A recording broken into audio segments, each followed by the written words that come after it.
வணக்கம். மாந்திரீகத்தில் பச்சை மிளகாயை வச்சு தாந்திரிக முறை. பச்சை மிளகாய் மட்டும் இல்லைங்க, பூஜை பண்ணுவோம் இல்லைங்களா, அதில் பச்சை மிளகாய் தாந்திரிகம்னு ஒன்று இருக்குது. அதில் வசிய பூஜையை முடிச்சிட்டோம்னாக்கா 12 நாளில் வசியம் பண்ணிடலாம். காம வசியமாக இருந்தாலும் சரி, திருமண வசியமாக இருந்தாலும் சரி, சரிங்களா, ரொம்ப பிரமாதமாக முடிக்க முடியும். மோகினிகிட்ட வச்சு தான் பண்ண முடியும். பச்சை மிளகாயில் ஒரு வசிய சக்தி இருக்குது. அதை வச்சு நம்ம மாந்திரிக பூஜை 2 பண்ணுவோம். ஏன்னா ஃபோட்டோ யார் வசியம் பண்ணணுமோ அவங்களோட ஃபோட்டோ வச்சு நம்ம வசிய பூஜை முடிச்சிடலாம்.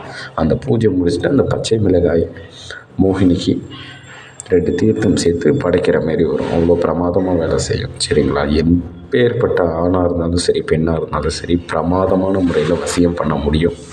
சரிங்களா, இவங்க என்னை விட்டு போயிட்டாங்க, அவங்க என்னை விட்டு போயிட்டாங்கன்னு ரொம்ப ஃபீல் பண்ணி மனசை ரொம்ப போட்டு குழப்பிக்காதீங்க. வாழ்க்கையில் எதுவும் நிரந்தரம் இல்லை. சரிங்களா, கால் பண்ணுங்கள், எல்லாத்தையும் சிறப்பான முறையில் வசியம் பண்ணி கொடுக்கலாம். சரிங்களா, யாராக இருந்தாலும் சரி, சரிங்களா, கால் பண்ணுங்கள். கால் எடுக்கலை அப்படின்னாக்கா வாட்ஸ்அப் வாய்ஸ் மெசேஜில் உங்கள் பிரச்சனையை சொல்லுங்கள். சிறப்பான முறையில் முடித்து கொடுக்குறோம்.